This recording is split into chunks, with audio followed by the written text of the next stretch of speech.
Bismillahirrahmanirrahim. Assalamualaikum warahmatullahi wabarakatuh.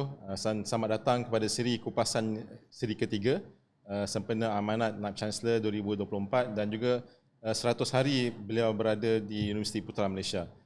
Dan untuk siri pada kali ini bersama-sama saya kita mempunyai tokoh-tokoh yang hebat yang berada di kepimpinan universiti. Yang pertamanya Profesor Dr. Syahrul sebagai pengarah dari Universiti Putra Malaysia Kampus Bintulu. Yang keduanya bersama-sama saya Profesor Madya Dr. Dahlia Zawabi, pengarah Pusat Strategik dan Perhubungan Korporat Universiti Putra Malaysia. Dan tak asing juga kepada kita semua pada petang ini, Engineer Maznah Sahran, pengarah pembangunan Universiti Putra Malaysia. Ketiga-tiga individu ini adalah tokoh-tokoh penting kepada universiti dari segi aspek pembangunan keseluruhannya, pembangunan kampus Bintulu dan juga strategik korporat Universiti Putra Malaysia. Untuk pada seri kali ini, saya meneruskan juga kupasan-kupasan telah dilaksanakan oleh sahabat-sahabat saya pada sesi-sesi yang sebelum ini, di mana kita akan dapatkan pandangan ketiga-tiga tokoh ini tentang apa yang digariskan oleh Naib Chancellor dalam amanat tahun baru beliau dan bagaimana semua warga universiti boleh sama-sama menyumbang menjayakan sesi amanat yang digariskan oleh Naib Chancellor. So untuk aturan panel diskusi pada petang ini, saya sedikitlah Prof, Engineer Maznah dan Prof, untuk kita sama-sama gariskan sedikitlah apa yang saya akan aturkan pada petang ini. Pertamanya saya akan dapatkan pandangan umum ke semua panel-panel tentang apa yang digariskan oleh Naib Chancellor. Kemudian kita akan menjurus kepada amanat ataupun apa yang berkaitan dengan portfolio masing-masing. Mungkin di Bintulu bagi Prof Syahrul dengan strategi korporat, Dr. Dahlia dan juga Engineer Maznah tentang pembangunan keseluruhan universiti dan juga soalan-soalan yang umum. Dan ketiganya, selepas itu kita akan pergi kepada soalan-soalan pilihan dan kita ada juga soalan daripada warganet yang kita terima lebih awal untuk ditanyakan kepada ahli panel. Mereka sangat berminat tentang apa yang boleh menjawab soalan yang ditimbulkan oleh mereka. Dan kemudian kita beri sesi rumusan. So untuk sesi seterusnya, mungkin sebagaimana tuan-tuan dan puan sedia maklum dan juga ahli panel, kita telah mendengar garis masa ataupun hala tuju yang dibangunkan oleh Naib Chancellor yang telah menjurus kepada kerangka hala tuju strategik universiti dan ke arah pencapaian matlamat yang lebih jauh iaitu 2050 bagi Universiti Putra Malaysia. Jadi untuk itu sampai membuang masa saya ingin menjemputlah panel, mungkin boleh berikan komen awal tentang apa yang digariskan oleh Naib Chancellor dan sama-sama kita dengar dan kita kongsikan dan saya persilakanlah saya buka kepada ahli panel. Mungkin Prof Syahrul dahulu kalau boleh. Terima kasih Cik Nazri. Bismillahirrahmanirrahim. Assalamualaikum warahmatullahi wabarakatuh dan salam sejahtera. So bagi saya alhamdulillah selepas 100 hari yang berbahagia Datuk Naib Chancellor lead mengetuai UPM, pendapat saya banyak sebenarnya pelan-pelan yang telah digariskan. So seperti kita ketahui tentang kerangka strategik True North. True North kita yang pillars diteraskan oleh 6 pillars utama, tonggak utama yang asaskan kepada 5 asas utama. So bagi saya sebagai sebuah universiti kita haruslah memberi ilmu, di mana berilmu moto kita dan berbakti dan menyebarkan ilmu. So dari situ merupakan essence ataupun parti utama kita berada di universiti, memberi ilmu kepada pelajar-pelajar kita dan menyebarkan ilmu untuk kebaikan manusia dan dunia sejagat. So tetapi itu is very umum, very general. So dengan adanya plan strategik yang telah dibentangkan oleh yang berbahagia Datuk Naib Chancellor kita pada 100 hari beliau mengemudi Universiti Putra Malaysia, ianya nampak lebih jelas lagi. Ianya sampai dan saya pada pengamatan saya bukan hanya UPM secara keseluruhannya tetapi di UPM Kampus Bintulu juga. So warga-warga UPM Kampus Bintulu amatlah teruja, amatlah bersemangat sebenarnya. So, melihat plan-plan ini yang pada rasa saya ianya tidak kompleks, tidak rumit tetapi ianya memberi jalan kepada kita. So jalan telah dibuka daripada Datuk Nap Chancellor. So now it's up to us dalam pelbagai level pengurusan, pelajar, pelaksana untuk sama-sama kita mendukung strategi ini dan insya-Allah supaya dapat kita mencapai pelan jangka panjang up to 2050 insya-Allah. Okay, terima kasih Prof. Syarul. Mungkin saya dapatkan jugalah pandangan daripada Prof. Dr. Dahlia. Terima kasih Cik Nazri. Di peringkat universiti sebenarnya, untuk melakukan transformasi universiti itu bukanlah sesuatu yang mudah.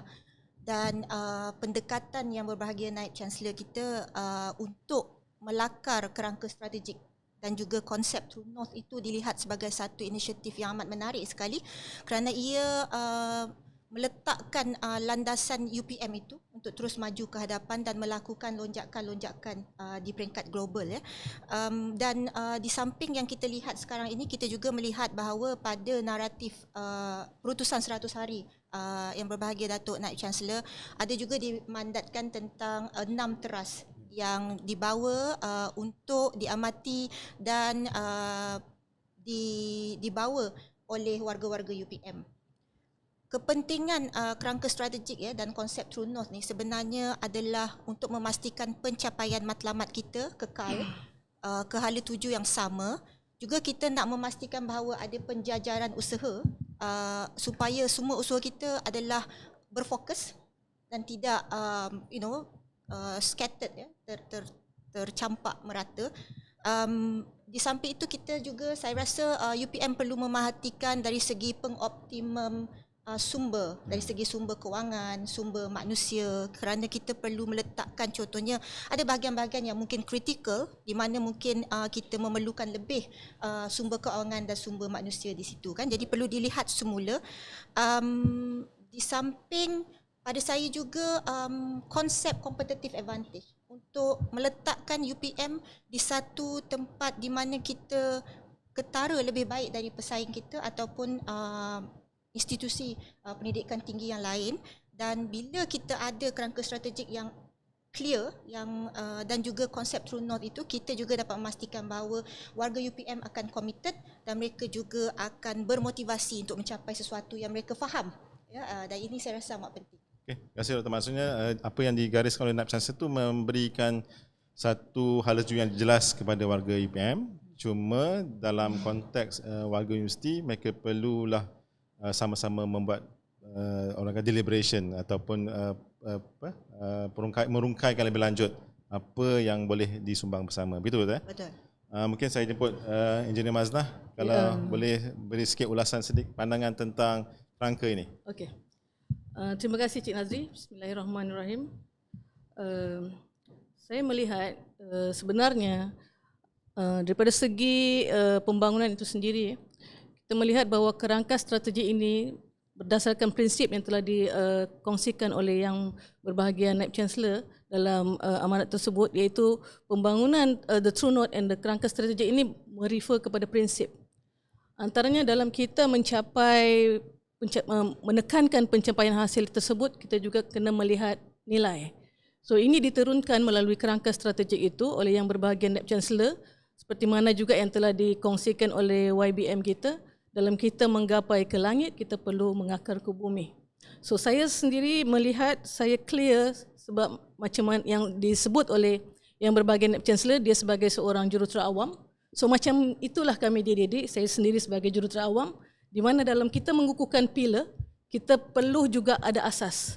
Asas kita perlu kukuh, foundation kita perlu kukuh, dan untuk kita memastikan pilar kita itu kukuh supaya tidak ada yang runtuh. Dan di situ juga saya melihat bahawa hala tuju itu menjadi jelas, di mana daripada segi kami sendiri di pejabat pembangunan, kalau kita lihat dia bukan hanya melakukan operasional, tetapi kami juga perlu memastikan in order to mencapai the pillars, fasiliti kita, infra kita di Serdang dan juga di Bintulu khasnya perlu kita ready untuk towards mencapai visi dan berputasi antarabangsa tersebut misi. Itu saja. Okay, terima kasih Engineer Maznah. Tadi ada Engineer Maznah sebut tentang nilai dan saya nampak dalam kerangka yang dibangunkan oleh Naib Chancellor ini, beliau memberikan penegasan kepada berilmu berbakti. Ya. Ini dah lama diwar-warkan ataupun dihayati oleh warga UPM, tapi beliau secara spesifik menyatakan beliau ingin berilmu bakti ini dijadikan sebagai teras utama. Kita ada sebelum ni pertanian, inovasi dan kehidupan. Kita ada Gemuk Al-Falah. Tapi beliau balik kepada yang asal ni. Mungkin Engineer Mazlan boleh ni sikit, sebab engineer dengan engineer ni dia sama wavelength. Kita mungkin bolehlah ada kesimauan sikit, boleh kupas sedikit. Berilmu berbakti ini adalah satu slogan yang kita ada banyak slogan macam yang berbagai Datuk Naib Chancellor sebut, berilmu berbakti. So dalam amanat Datuk Naib Chancellor tersebut menjemput juga alumni. So saya sendiri adalah alumni yang mana mungkin rezeki saya di UPM, saya berilmu di UPM dan saya berbakti di UPM. Okay? So slogan ini perlu diamati, perlu dihayati dan kita belajar menuntut ilmu sepenuh masa sehingga sekini. So apa yang dalam menerapkan ilmu tersebut, apa yang saya cuba sumbangkan sebagai seorang pelajar universiti dan juga warga universiti, alumni universiti, saya perlu membantu universiti dalam mengaplikan segala ilmu yang telah saya pelajari. Bukan untuk diri saya sendiri, tetapi juga contohnya macam mana kita mengintegrasikan kita bersama dengan penyelidik khasnya. Sebab kita sebagai contoh, saya sendiri sebagai practitioner dalam bidang kerjaya saya dan yang berbagi Datuk VC pula sebagai seorang pentadbir. Dan of course ilmu practitioner tersebut telah lama diketepikan mungkin sebab dia berfokus kepada pentadbiran universiti. So saya sebagai seorang jurutera khasnya, saya cuba membantu universiti untuk mengaplikan knowledge saya itu untuk berbakti kepada UPM itu sendiri. Dan saya percaya dan saya yakin juga kepada alumni dan kepada semua kira di UPM atau di mana sekalipun, dengan ilmu tersebut perlu diamati, perlu dihayati dan diaplikasikan dalam universiti atau di peringkat kepada komuniti dan seterusnya kepada sejagat. Okay, terima kasih. So berilmu berbakti ini satu moto keramat kepada warga universiti, kepada pelajar universiti, kepada kaki tangan universiti. Dan tadi dalam beberapa penjelasan awal atau pandangan awal Dahlia dengan juga Prof Syahrul ada sebut pasal true north. Mungkin satu istilah yang biasa dalam management, tapi kepada warga universiti mungkin tak berapa faham apa yang dimaksudkan dengan true north ni. Mungkin boleh salah seorang ke ataupun dua-dua nak komen sedikit tentang true north ni.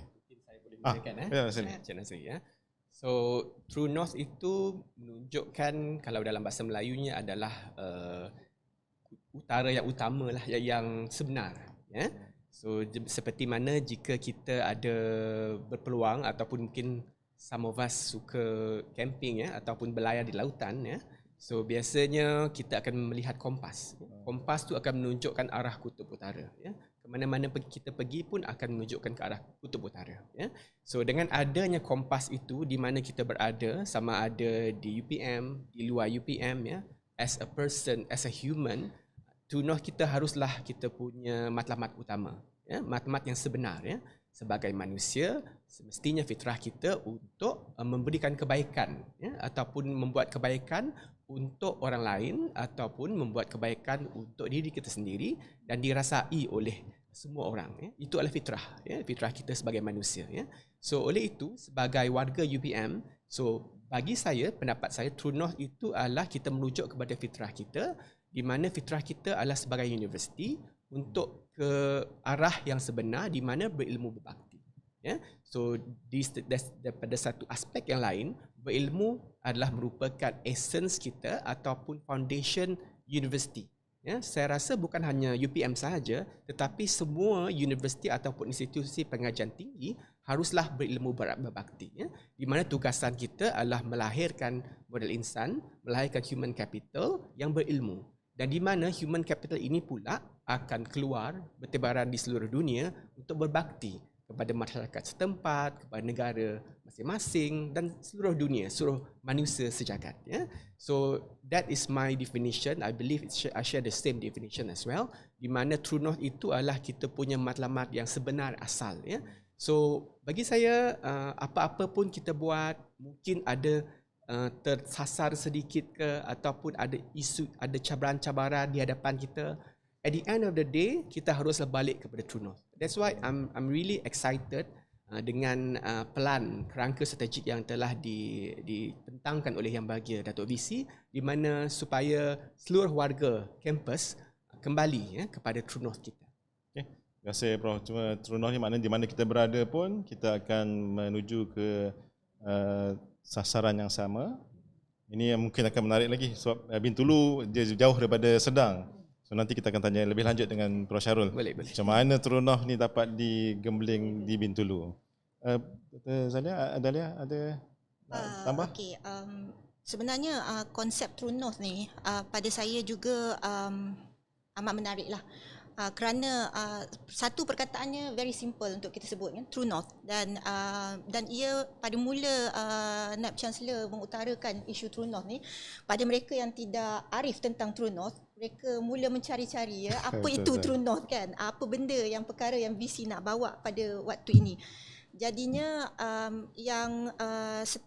untuk true north yang NAB Chancellor bawa untuk UPM adalah sebenarnya sesuatu yang sangat unik untuk UPM itu sendiri, berdasarkan kepada niche-niche yang kita memang dilandaskan di atas bahu kita lah, dan bila ada true north itu diselitkan juga dengan slogan berilmu berbakti. Sebenarnya pada saya pemilihan NAB Chancellor, antara banyak slogan kenapa dia pilih berilmu berbakti, kerana berilmu berbakti itu adalah antara slogan yang paling kita ingat.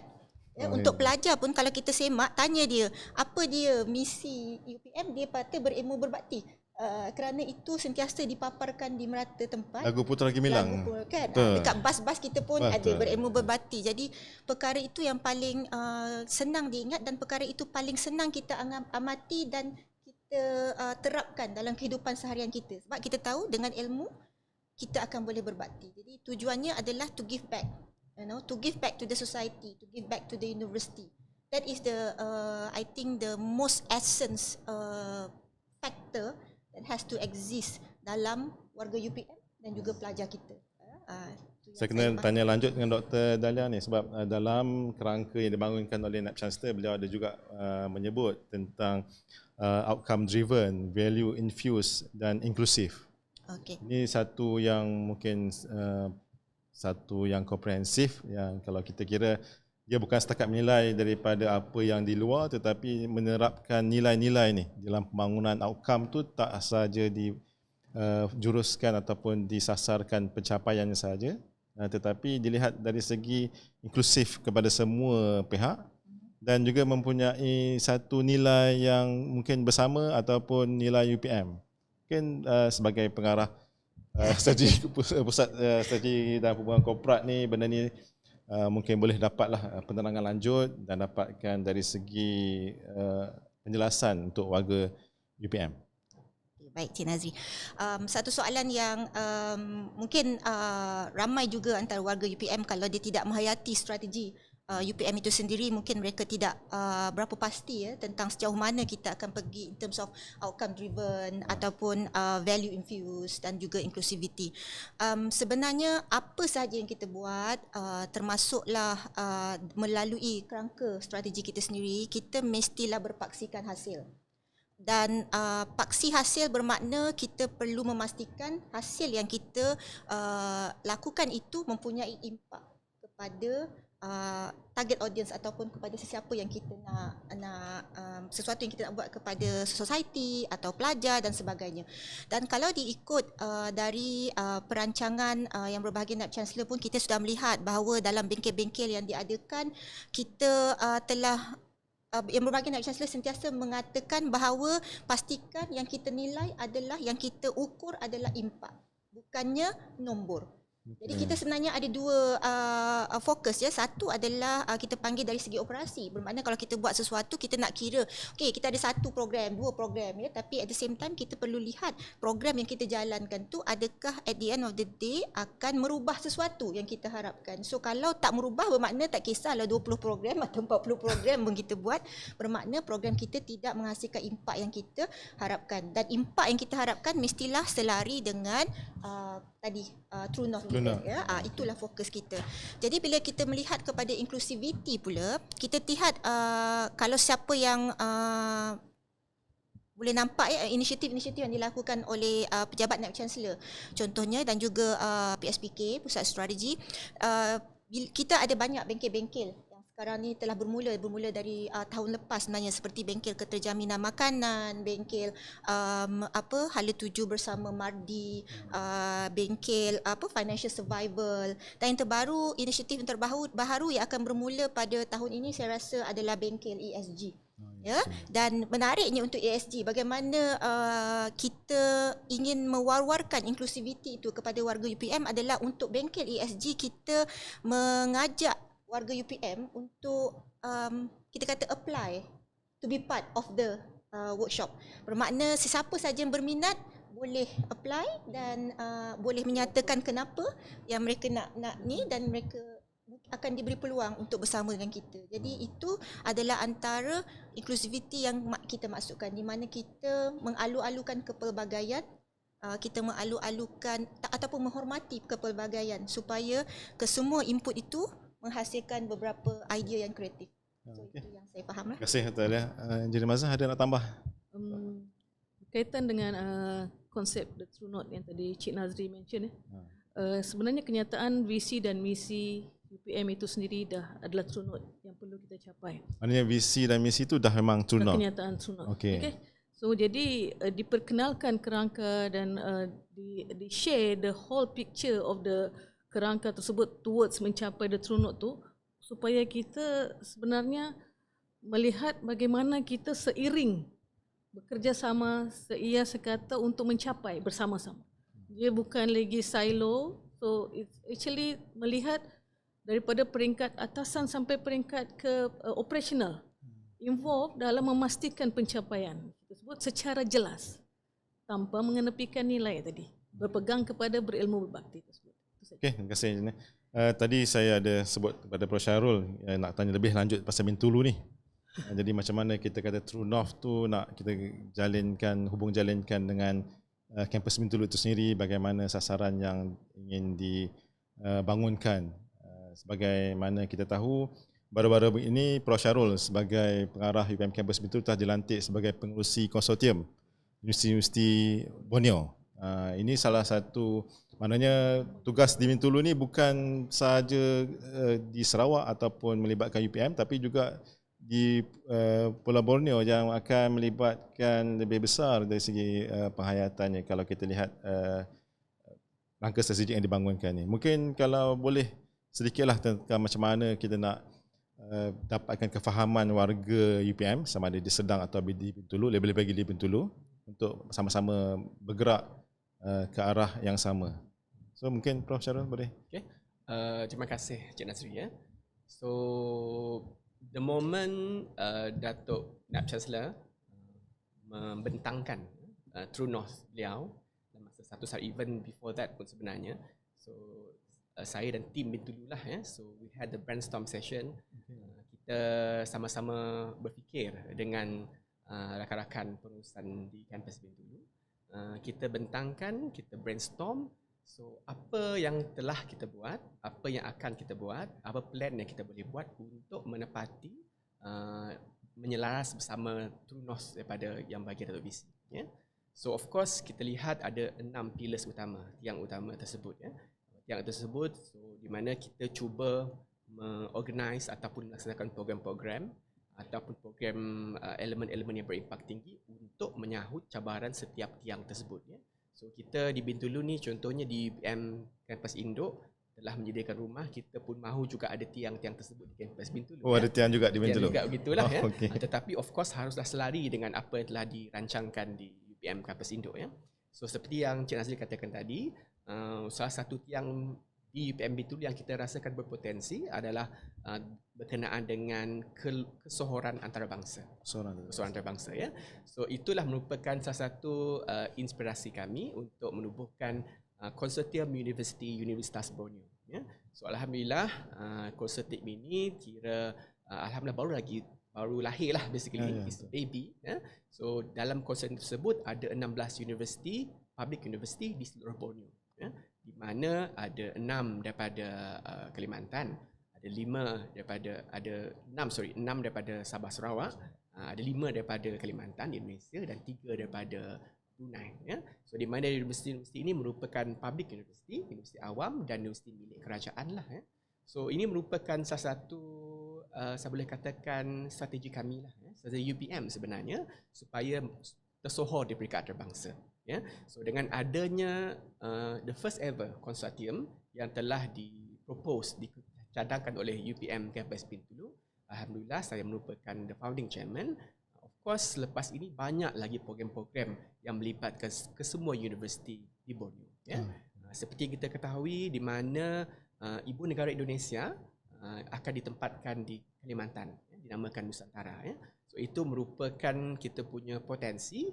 Of course challenges a bit, tetapi challenge come with opportunity. Ya. Banyak sebenarnya peluang-peluang yang akan lahir daripada perpindahan capital city from Jakarta to Nusantara. So banyak sebenarnya ya peluang. So kita kalau boleh UPM haruslah menjadi the pioneer ataupun leading this initiative between the university. Ya, itu adalah salah satu yang kita usahakanlah di kampus ini. Terima kasih Prof. Syarul. Cuma mungkin Dr. Dahlia sikit lah, macam mana nak the seamless coordination lah antara Bintulu dan Sedang ni nak sejajarkan supaya kalau katakan dia punya perancangan tu tak lari jauh daripada main niche area universiti. Kalau boleh saya tambah sedikit mungkin di konteks PSPK itu sendirilah ya, di mana saya rasa di Bintulu UPMKB pun sudah ada penambahbaikan dari segi struktur PSPK di sana, di mana mereka telah menaik tarafkan posisi ketua seksyen kepada timbalan pengarah dan juga akan ada ketua seksyen di sana yang akan bergerak selari dengan apa yang berlaku di Serdang. Cuma saya tak nafikanlah bahawa di Serdang ni kita sebenarnya baru melakukan beberapa rombakan pada awal tahun baru ni, di mana PSPK ataupun sekarang ada sebenarnya 8 section di Serdang ya, di mana terbahagi kepada semua komponen-komponen yang kita anggap kritikal, contohnya perancangan strategik dan risiko, kelestarian dan kampus hijau, rakan strategik UPM dan penerbitan. Lepas tu kita ada penarafan dan juga data corporate, kita ada protokol, kita ada penjenamaan dan juga komunikasi korporat. Termasuklah kita kumpulan pentadbiran kita. Jadi berbanding dengan Bintulu tu memang nampak Serdang lebih besar lah in that sense ya, tetapi kita sentiasa maknanya dari segi aturan itu PSPK di Bintulu sentiasa akan berada at par with us dan sentiasa akan berada dalam mesyuarat kami juga. Jadi hopefully dari segi itu kita akan boleh streamline dan coordinate semua aktiviti. Dan selama ni kalau kita tengok pun bila berlakunya convocation for example kan, dan di Serdang akan ke sana, kadang ada masa di Bintulu pun akan kemari, dan pengarah UMKB juga pengarah PSPK berada dalam jawatan kuasa pengurusan universiti. Jadi saya merasakan bahawa komunikasi itu akan lebih sentiasa telus dan sentiasa transparent lah. So itu cara kita streamline dan try as much as possible to coordinate. Dia mungkin kata sebelum ni kita COVID maybe blessing in disguise lah, sebab dengan COVID ni kita boleh berkomunikasi dengan secara online lebih kerap. Jadi mungkin cara itu dapat membantu. Orang lebih biasa lah. Lebih biasa, betul. Jadi norma baru. Okay. Saya lihat dalam konteks UPM tadi Doktor sebut tentang niche area UPM lah, ke security makanan, kerjaan makanan atau pertanian. Dan saya nampak juga Bintulu ni aktif juga, sebagai contohnya akan mengajukan kali kedua Kongres Sustainable Agriculture dan Food Security atau Security pada September 2024, yang tu juga akan di Sedang pun ada juga agenda yang sama. Jadi mungkinlah kalau boleh Prof. Syarul lah sedikit macam mana Bintulu ingin memperkukuhkan atau menyokong usaha ke arah keterjaminan makanan ni, sebab dia agak nampak jauh tapi sebenarnya dekat. Betul. Okay. Terima kasih Cik Nasri. So di UPM Campus Bintulu saya boleh katakan kita sememangnya what do you call that, mengarah ataupun menyahut ataupun mengikut niche area UPM yang asal. di mana program-program yang kita tawarkan, kita punya program-program community, program-program berimpak selalunya ataupun sememangnya menjujur kepada bidang pertanian dan bidang perhutanan. So itu merupakan niche area kita semenjak kita ditubuhkan lah ya. So oleh kerana itu juga kita nampak daripada strategi kerangka strategi yang telah dibentangkan oleh Yang Berhormat Datuk OBC. So beliau menekankan tentang keterjaminan makanan, food security ya. So itu merupakan salah satu agenda kita juga, di mana mungkin skop kita agak kecil sedikit, di mana kita lebih memperkasakan keterjaminan makanan di Borneo, di Sarawak ya. So oleh itu apa yang kita telah dan sedang buat, di mana banyak program-program berimpak tinggi, terutama yang melibatkan komuniti ya. So di mana program-program ini menjurus kepada keterjaminan makanan bersama sokongan daripada Kerajaan Negeri Sarawak ya. Contoh yang terkini yang saya boleh kongsi bersama adalah inisiatif Agri Hub at Gedong ya. So di mana program tersebut merupakan program yang mendapat sokongan kuat daripada Premier sendiri, di mana beliau telah memberikan dana untuk pendidik kampus dulu, dan rakan-rakan kita daripada kampus sedang juga untuk mentransformasikan peladangan padi di Sarawak, di kawasan Gedong khususnya ya. So ini merupakan salah satu program kita, di mana program-program ini bukanlah hanya touch and go ya. So ini merupakan program yang kita rasakan boleh menjadi program jangka masa panjang dan boleh diaplikasikan di kawasan-kawasan lain ya. So di mana program sebegini kita sedar untuk keterjaminan makanan, one of the most important thing ataupun I think critical factor untuk kita menjamin makanan itu adalah memperkasakan smallholder, petani-petani kecil ya. So apabila kita memperkasakan smallholder and if they are comfortable, and of course the food security will be enhanced ya. So itu sebenarnya one of the initiative ataupun cara kita untuk memperkasakan bidang pertanian di UPMKB dan seluruhnya di UC Putra Malaysia. Cuma Prof, sedikit, mana bidang yang dilaksanakan di Bintulu tu sama dengan yang berada di Sedang ataupun sedikit special atau berbeza? Bidang-bidang program-program kita tawarkan merupakan program yang sama, ada yang perbezaan sedikit tapi ia tak lari jauh lah. Cuma kita memperkasakan bidang ini, terutamanya bidang pertanian, kerana itu merupakan our strategic differentiators. Ya. So di mana program-program kita tawarkan iaitu bidang pertanian tidak ditawarkan di universiti lain, tidak ditawarkan di counterparts kita di Sarawak ataupun Sabah ya. Ataupun di Sarawak contohnya kita merupakan the only university yang menawarkan program pertanian. Even di Borneo itu sendiri kita merupakan satu-satunya universiti RU, Research University. Itu merupakan tagline kita yang membanggakan kita sebenarnya ya. So oleh kerana itu kita mesti menunjukkan sebenarnya kita adalah RU, bukan hanya UPMKB. Oh mungkin orang katakan UPMKB tak sama dengan UPM. Tak kan? So kita haruslah bergerak on par ya. Saya rasa itu pun balik kepada soalan tadi yang seperti dah dinyatakan oleh Dr. Dahlia tadi. So kita sekarang ni sebenarnya bergerak bersama dengan UPM Sedang. So apa yang ada di UPM Sedang haruslah ada di UPM Bintulu ya. So kita plan yang terbaik supaya kita bergerak bersama, so tidak ada beza sebenarnya. Itu yang saya rasa merupakan satu tanggungjawab saya lah untuk merealisasikan kita punya plan sebenarnya. Okey, terima kasih. Dr. Dahlia, global prominence ni macam mana kita nak bawa bidang niche UPM ni ke tahap yang lebih tinggi, dan bukan saja di Sedang tapi yang di Bintulu yang seperti yang disebutkan oleh Pesyarul tadi. Kalau kita tengok nilai, bila kita cakap tentang global prominence ni, kita saya rasa pada awal ya, masa yang berbahagia Datuk Naib Chancellor datang kan, dia kata bukan UPM dah prominent kan, in that sense ya, kita sudah berada, kita sebenarnya sudah dikenali di mata dunia pun. Cuma di mana atau bagaimana untuk orang ataupun masyarakat setempat untuk juga mengiktiraf kehadiran kita kan, dan itu hanya boleh diiktiraf jika kita mampu sebenarnya menggunakan pakar-pakar kita, ilmu-ilmu kita untuk membantu mereka. Sebab kadang-kadang kalau kita lihat di masyarakat setempat, dia bukan orang ahli akademik, dia tak fikir di mana jurnal kita buat ya, dia tak baca pun, dia kadang-kadang mungkin dia tak ada kapasiti pun untuk membaca ya. Jadi di peringkat baru-baru ni saya ada opportunity untuk pergi ke bengkel yang hala 7 yang diadakan oleh KPT di AKAP. Ya, dan antara perbahasan yang kita bangkitkan di situ adalah bahawa sebenarnya kita perlu melihat kembali bila kita melakukan kajian atau kita melakukan projek-projek bersama masyarakat setempat ataupun the public, ya, kita perlu melihat sebenarnya apakah penyataan masalah yang sebenarnya.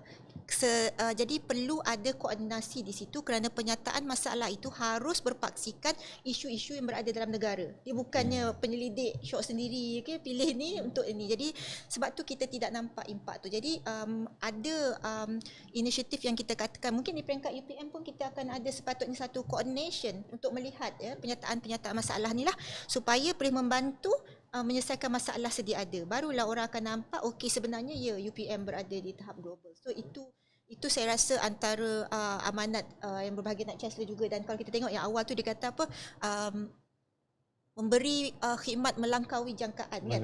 Bermaknanya we have to give more. Dan dia balik pada berbakti tadilah. Of course dia akan berpusing di situ jugalah. Dah ada ilmu, kenapa tak berbakti, kan. Dan juga satu lagi saya rasa perkara yang penting untuk membawa kita ke peringkat global adalah pakar-pakar kita sendiri. Sebab masa ni saya rasa kita kadang-kadang dalam kesibukan kita untuk mengambil atau merekrut pakar-pakar ni, kita tidak lihat sebenarnya pakar apa yang tak ada. Di manakah, kalau VC dia suka sebut apa, lompong.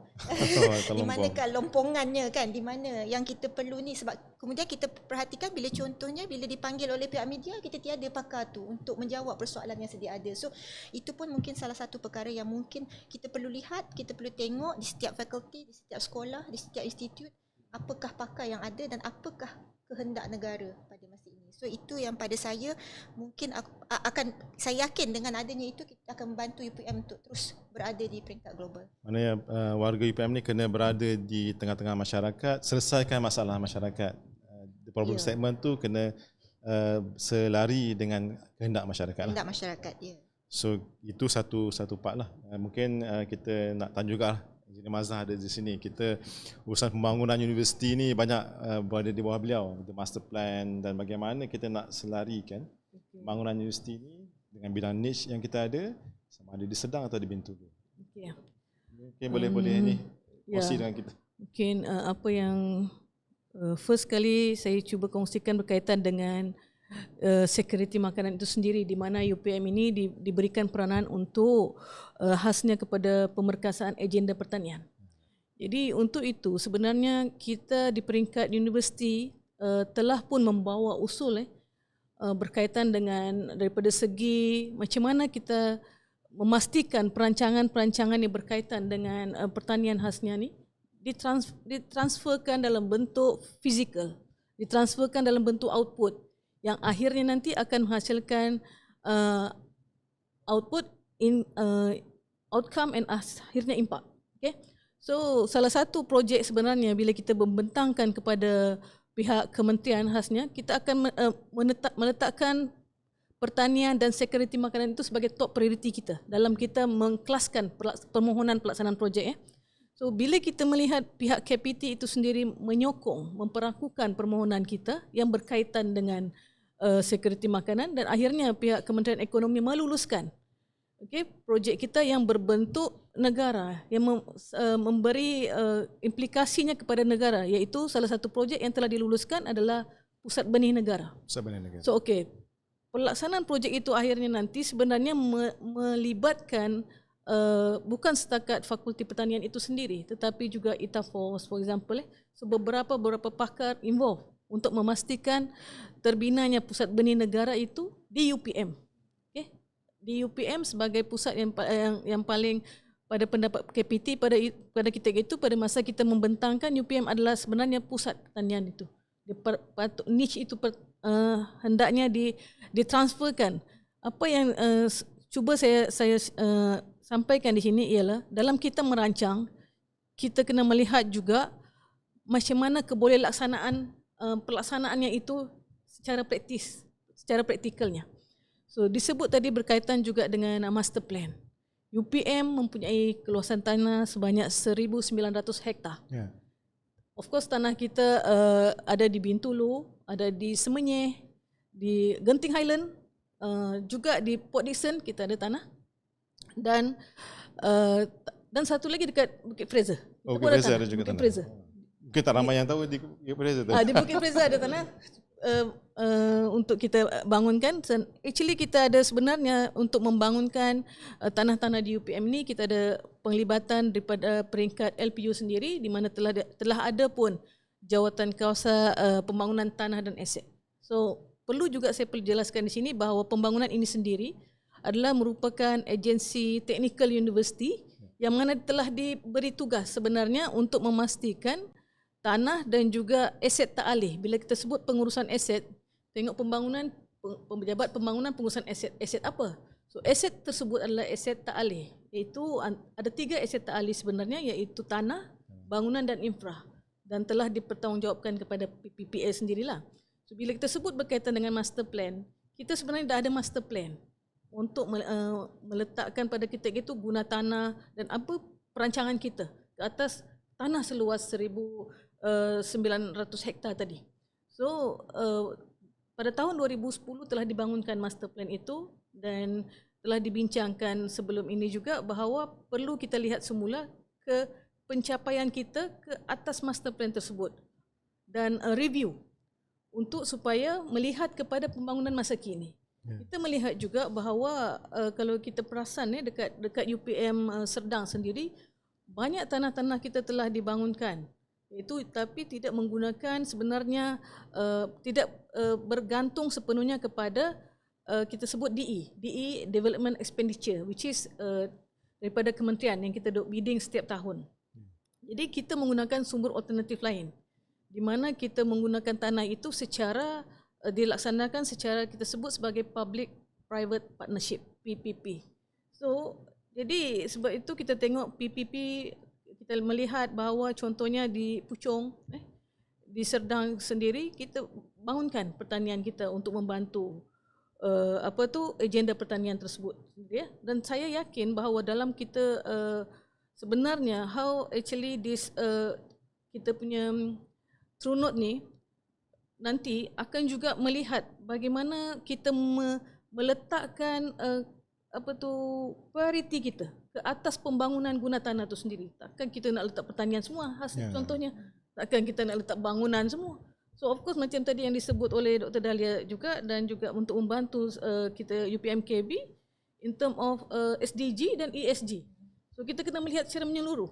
Tanah kita ni memang dah duduk dekat prime land, ya. Ramai mata memandang dan ramai yang berminat, ya.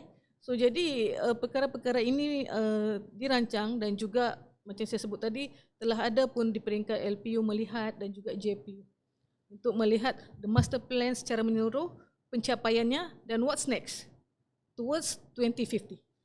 So saya jangkakan yang disebut oleh Engineer Maznah tadi merangkumi juga kampus Bintulu. Bintulu, ya. Okey.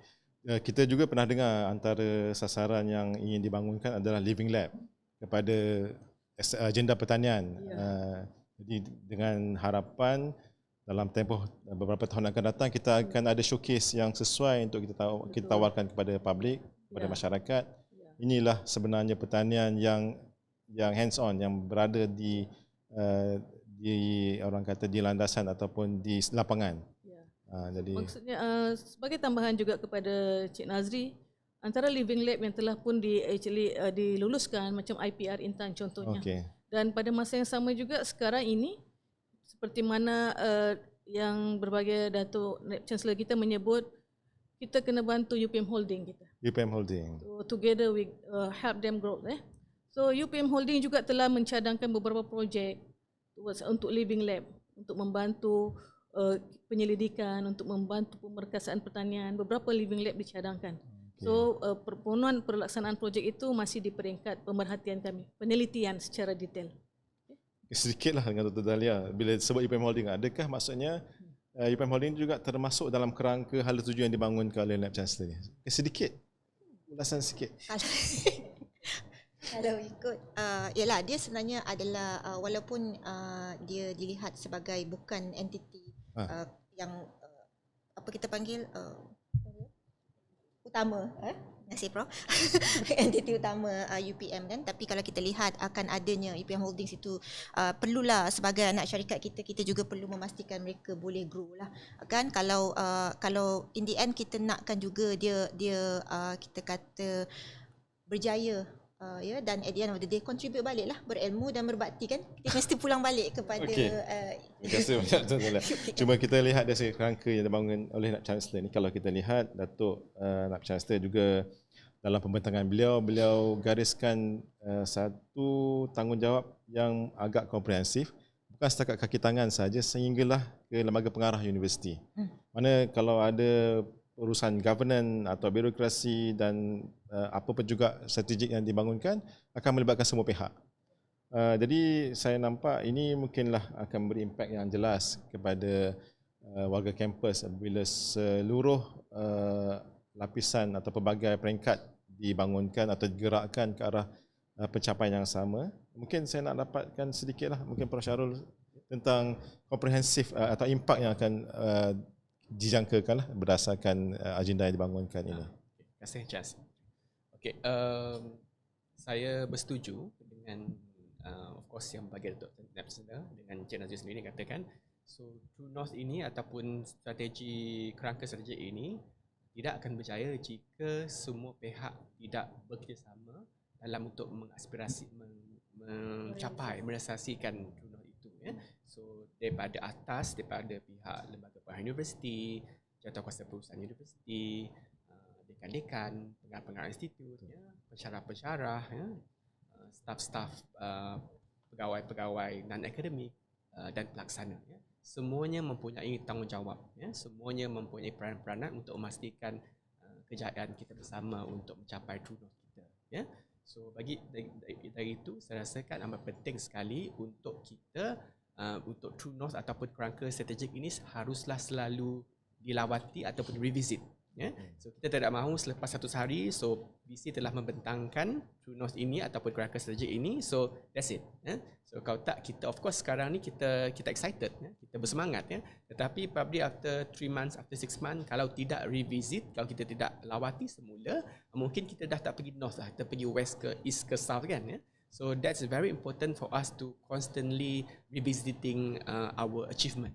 We have to have a milestone lah sebenarnya untuk kita mencapai the True North kita dalam jangka masa pendek dan jangka masa panjang up to 2050 lah. Itu kita punya harapan kita bersama sebenarnya. Okay, terima kasih Prof. Dalam kerangka ini juga disebut sedikitlah tentang KPI. Dan Datuk Naib Chancellor juga telah tambah dengan KIP atau Key Intangible Performance, yang ini secara prinsipnya memperlihatkan yang beliau bukan saja seperti Dr. sebut tadi lihat pada numbers, tapi nak memastikan semua pencapaian itu dihasilkan dengan anggota yang capable. Ada yang boleh kesejahteraan, kemakmuran ataupun kesihatan semua anggota yang mencapai sasaran itu juga dipelihara. Itulah adanya KIP. Mungkinlah dengan sebagai orang kata setiap tahun atau setiap kuartal kita akan jumpa dengan Dr. Dahlia dan PSPK. Sedikit Doktor, penjelasan sedikit mungkin. KPI mungkin dah biasa, KIP macam mana nak terapkan dalam pencapaian universiti? Okey.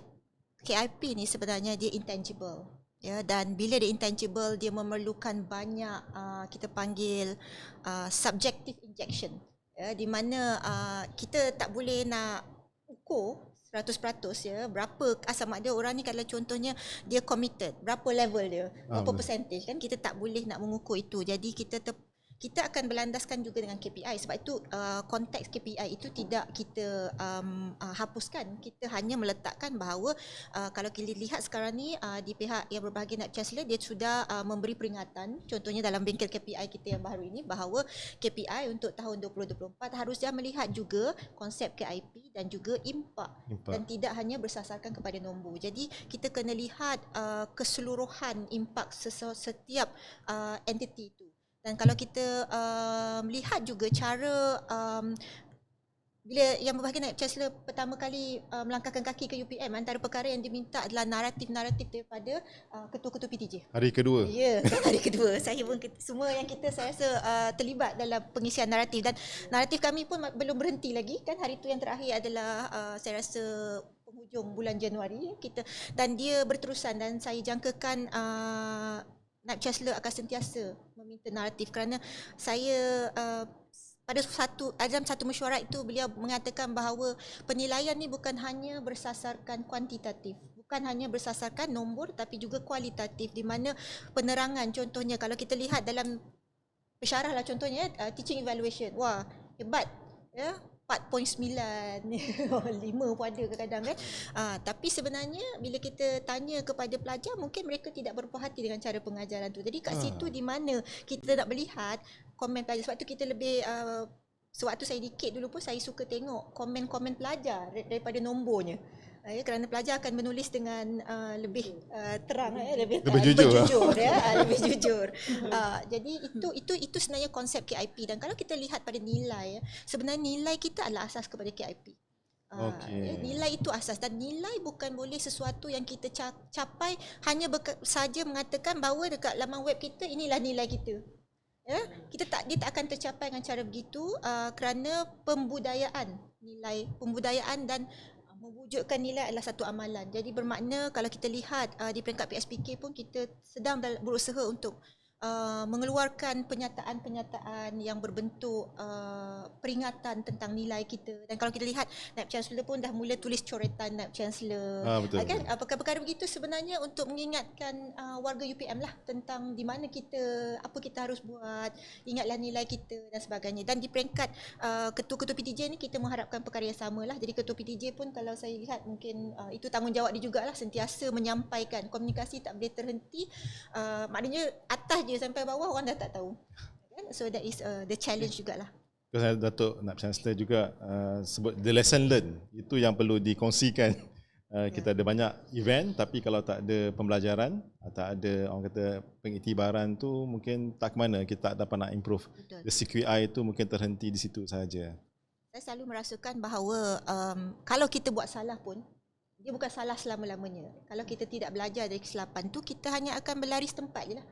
In the end, kita pusing kat situ juga. Kita tak belajar, kita akan keep on doing the same mistake. So, apa salahnya belajar kalau dalam UPM bukan kita, by right, they are all lessons learned lah. So, Prof. Syarul ada nak tambah kalau ni? Saya setuju. Bagi saya seperti yang dikesimpulkan oleh Dr. Dahlia tadi, di mana setiap pelajaran kita, setiap challenges yang kita hadapi, ataupun setiap mungkin firefighting yang kita terima, itu merupakan pengajaran untuk kita belajar untuk jadi lebih baik dan lebih baik. So jangan takut dengan cabaran, jangan takut dengan fire. So it's for us to learn sebenarnya, untuk menjadi kita pun evolve lah, bukan hanya dari peringkat dari segi individu, tetapi dari segi entiti universiti itu sendiri. Terima kasih Prof.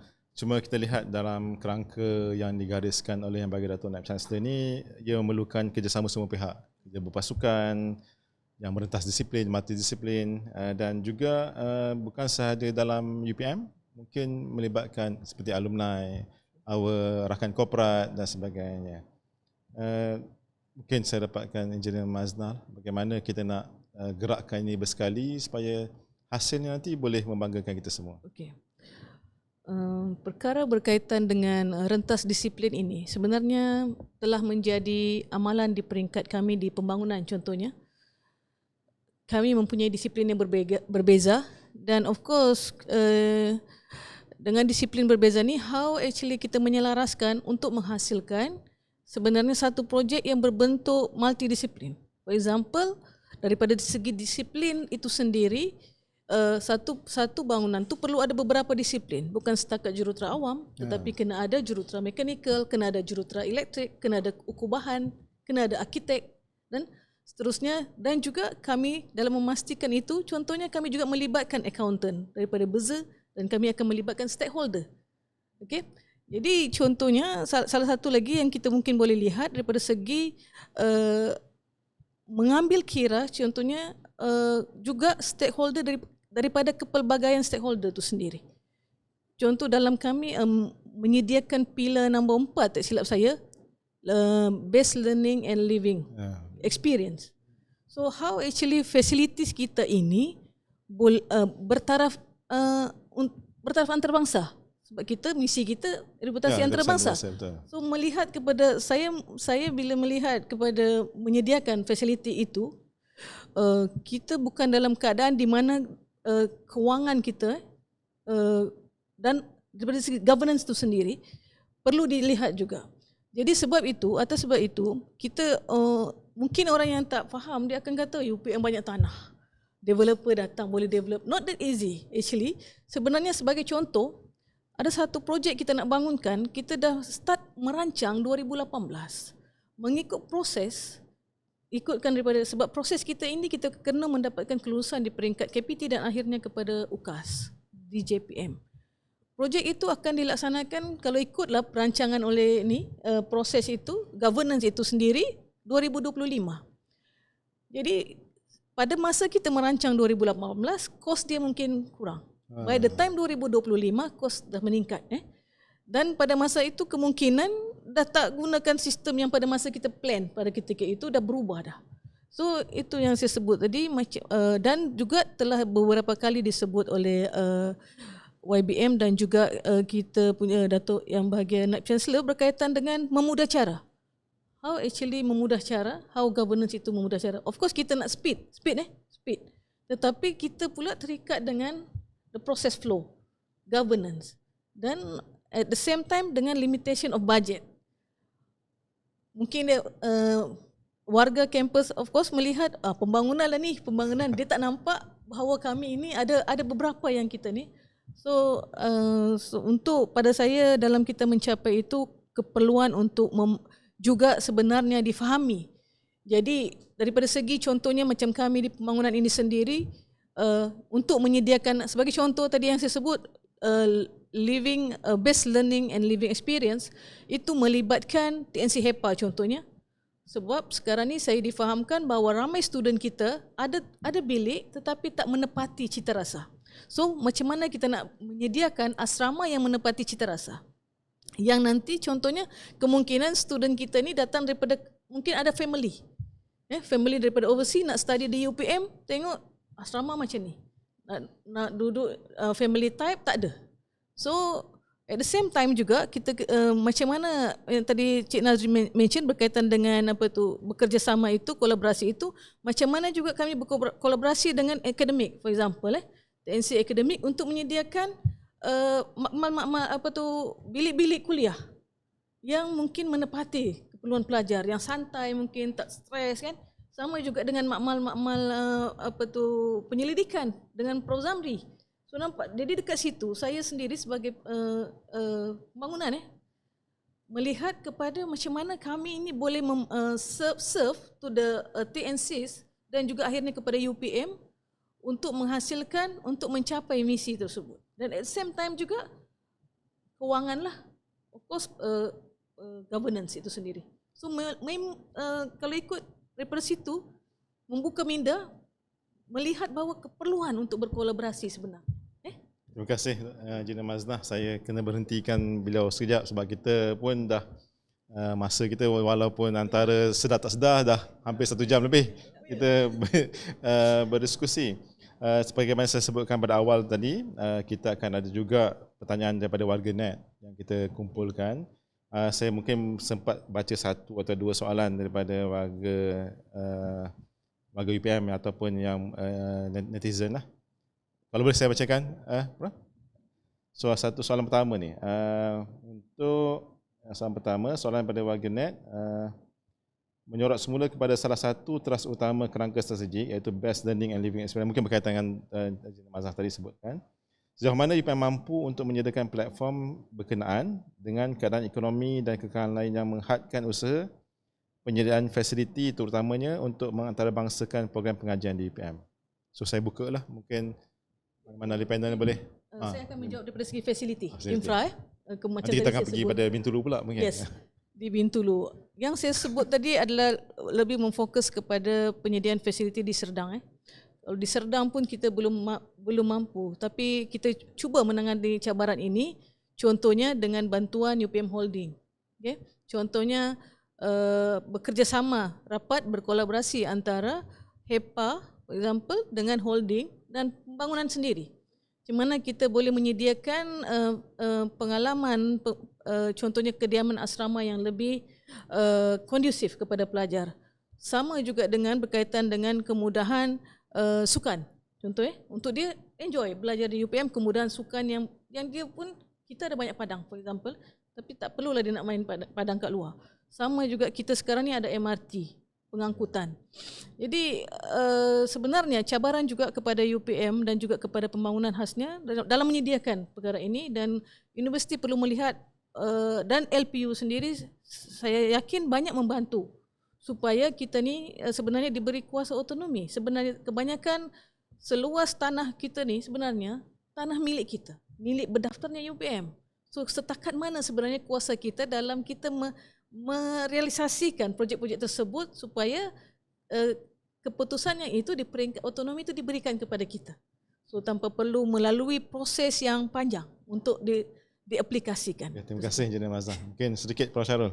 Bintulu satu yang kampus yang berasingan. Okey, terima kasih. So mungkin apabila kita melihat tonggak best learning and living experiences, one of it, the most important component adalah physical. Tapi untuk saya, physical memang kita sebagai kampus Bintulu dan of course kampus induk sebenarnya untuk memberikan fasiliti dan kemudahan terbaik. Tetapi ada satu aspek adalah living experience tu.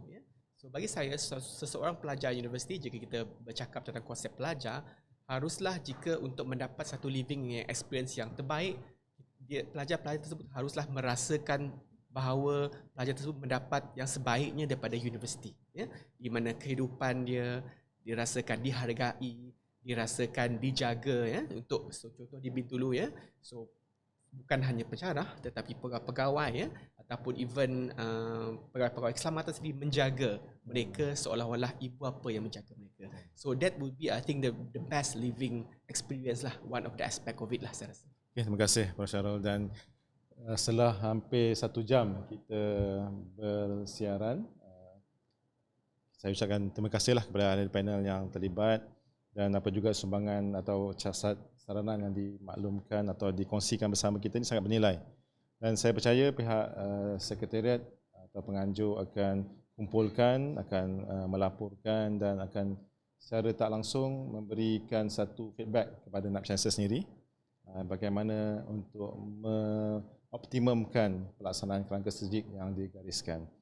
So sebelum saya mengakhiri sesi ini, saya inginlah sedikit kata-kata ataupun satu keyword mungkin daripada setiap ahli panel apa yang nak dicapai berdasarkan bincangan kita dan juga halus strategik UPM. Mungkin saya, Engineer Mazda, yang boleh kita rumuskan perbincangan kita pada hari ini.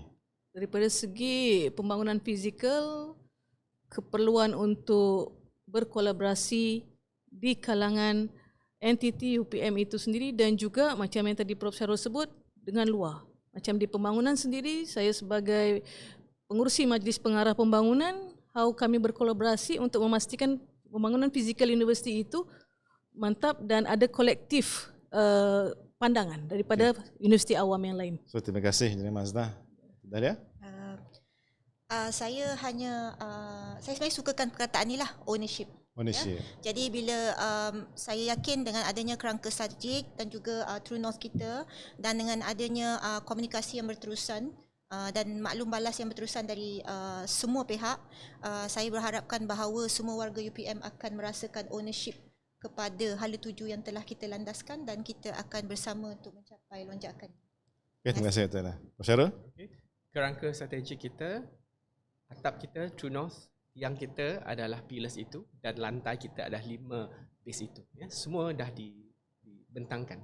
Now bergantung kepada kita untuk menghias rumah kita untuk mendapat the best experience di dalam universiti. Okay, terima kasih ahli-ahli panel. Kolaborasi, ownership, Rumah True North kita. True North kita, milik kita untuk kita sama-sama jayakan. Tuan-tuan dan puan-puan, saya rasa kita dah sampai ke penghujung sesi ini. Saya juga ingin mengucapkan terima kasih kepada kru yang melaksanakan program pada petang ini. dan dengan harapan apa juga yang kita bincangkan ini dapat dikongsikan bersama. Dan akhir sekali saya ingin ingatkan bahawa apa juga yang kita laksanakan ini adalah untuk kepentingan universiti, untuk pencapaian universiti pada peringkat yang lebih tinggi, dan sama-sama kita memiliki universiti ini, menggariskan apa juga kepentingan universiti ini untuk mencapai yang lebih baik untuk masyarakat, berilmu, berbakti kepada semua. So dengan kata-kata itu saya ucapkan terima kasih dan saya sudahi dengan wabillahi taufiq wal hidayah. Assalamualaikum warahmatullahi taala wabarakatuh.